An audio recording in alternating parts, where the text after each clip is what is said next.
Hello, everyone. As most of y'all already know, I'm Stacy Hyde, and I'm the president of Envision Financial Planning. And while I do have a podcast, which I would love it if you'd listen to it, it's called Better Financial Health in 15 Minutes or Less. Today, this is directed towards the clients of Envision. The turmoil in the market that started with the announcement of the Trump tariffs and that really accelerated late last week. Today is Monday, April 7th, as we're recording this. Really was sort of a worst case scenario. I think there was some thought that there would be some tariffs, mostly against the countries that charge tariffs to the US.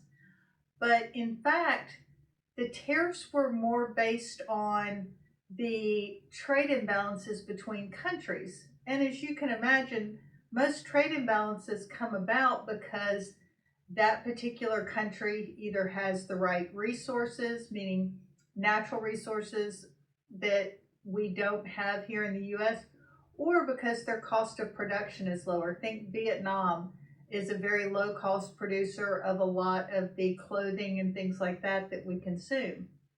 So these tariffs, and they also hit a lot of our allies, Japan, Canada, Mexico, and I think that has really unsettled markets. I know personally it's rattled me.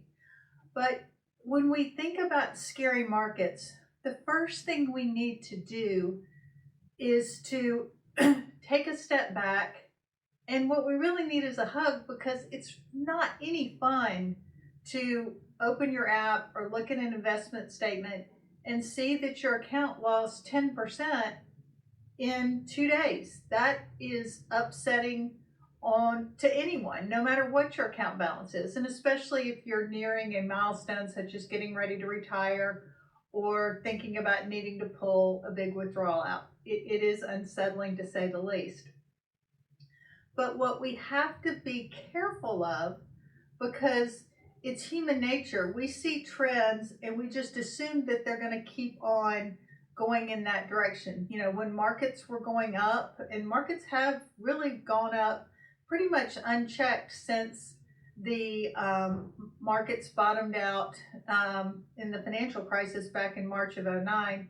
We had a brief pullback in 2020 due to COVID, but that snapped back really, really quick. And then we had a bad year in 2022, which was also unsettling because it hit bonds, which were supposed to be safe, and it also hit stocks pretty much all at the same time. So that was upsetting as well, but we've had good years in 2023 and 2024. And I think it's part of what's gone on is a lot of people's base case was, we looked back to how the economy did under the first Trump administration. And, you know, you got to be careful when you assume. We assumed it would be something similar and we'd have good markets, very business friendly. But with the tariffs, it has really upended everything. And it is scary, and it has upset the markets. And in the short term, markets react. And I would say that oftentimes markets overreact. So the markets have pulled back fairly substantially in a very short period of time.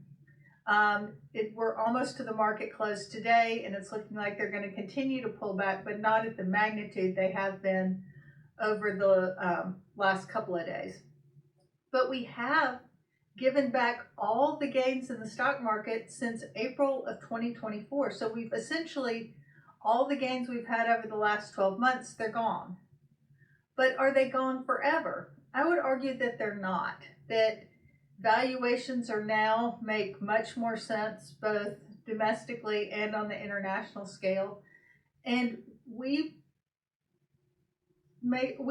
remain cautiously optimistic that this is not a forever situation. I'm not even going to venture to guess what goes on in the Trump administration's collective mind as far as how they're going to implement this. But there are a lot of countries that have said they're not going to do retaliatory tariffs.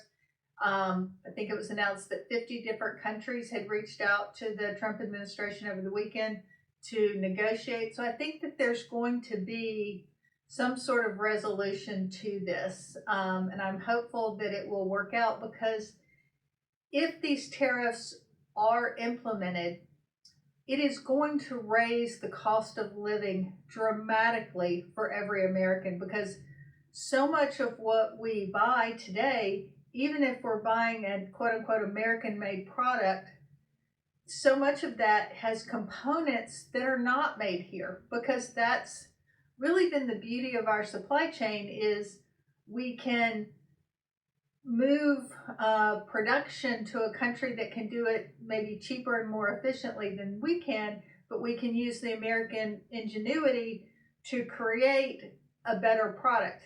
The iPhone, the Wall Street Journal ran an article over the weekend about just how much these tariffs would impact the cost of an iPhone. It almost $580, I think, was the amount that the Wall Street Journal had said for the components. With the tariffs, it would be almost $900.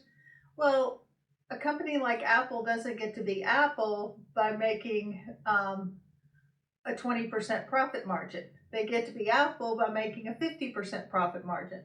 So I think that we are going to see some changes there. And I've said a lot and talked about a lot to say that history shows us time and time again that after big negative shocks, so go back to 1987, the flash crash that happened there, 2008, and into early 09, 2020, 2022, when you get a year out from those events, markets have recovered, and in hindsight, those times of that pullback has been a good time to be an investor. So if you're still adding to your portfolio, keep doing it. It's a great time to do it. If you're nervous because you're getting ready to retire and you're looking at that, know that you still have a 25-year time horizon. If there's something that you need money for in the next 6 months, year, it probably makes sense to talk with your advisor about how to raise those funds so that they're available. Your fixed income, with interest rates moving down, your fixed income's actually up in value. So there's a way to raise some funds there that's not going to impact your stocks.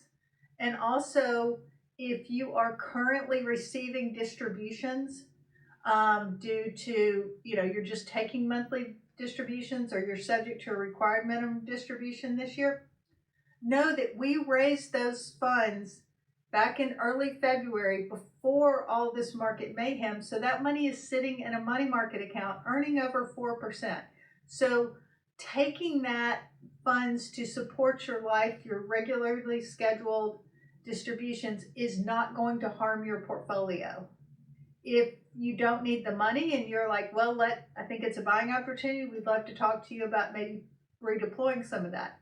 The other side of it is that if you wind up still taking it because you're prepared this year, and we've already raised the funds, so we send it to you, and if for some crazy reason the markets are not recovered by early next year, well, then that buys you time, and that those extra cash reserves buy you time to get through these ugly times.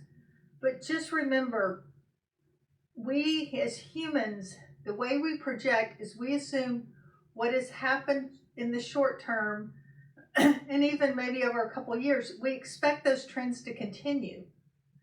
And whether that's markets going up or markets going down, both scenarios are likely to change. So right now, markets are going down and people are panicking because they expect them to continue to go down. In reality, they're going to come back up. The same thing was true when markets were going up and we were cautioning you that, hey, and you were saying that we were so smart. We were also saying that no, markets are going to come back down at some point, because that's what markets do. I saw video and it showed the ocean, and it was a beautiful, calm day. And it said, "This feels great and normal." It's not normal. Waves and the tides go in and out twice a day. So you have to know that these cycles are going to happen, and that's normal. We're prepared. We understand that it feels terrible. My best advice is to separate yourself from the noise of these scary markets. Go spend time with people you love, and wow, get outside. The sun's actually out today after, thought we lived in Seattle yesterday. It missed it all day in the monsoon rains we've had. So try to disconnect, because guess what?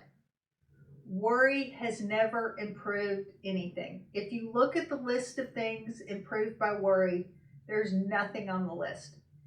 All it does is raise your blood pressure, cause you to feel poorly. So I know this is hard. Try not to worry about it. Let us worry about it, because that's what we do. And these opportunities in taxable accounts is going to give us some ability to tax loss harvest, which is going to save you on your taxes later. If we were trying to reduce exposure to a sector or a stock that we couldn't because the capital gains would be too high, they're lower now, so we'll be doing some of that. So there are advantages to this, but let us assume that worry for you. You go out, live your life, be with the people who give you joy, and don't spend any more time worrying. Thanks for tuning in, and if you have any issues or we can answer anything, please give us a call. Thanks so much, and have a wonderful day.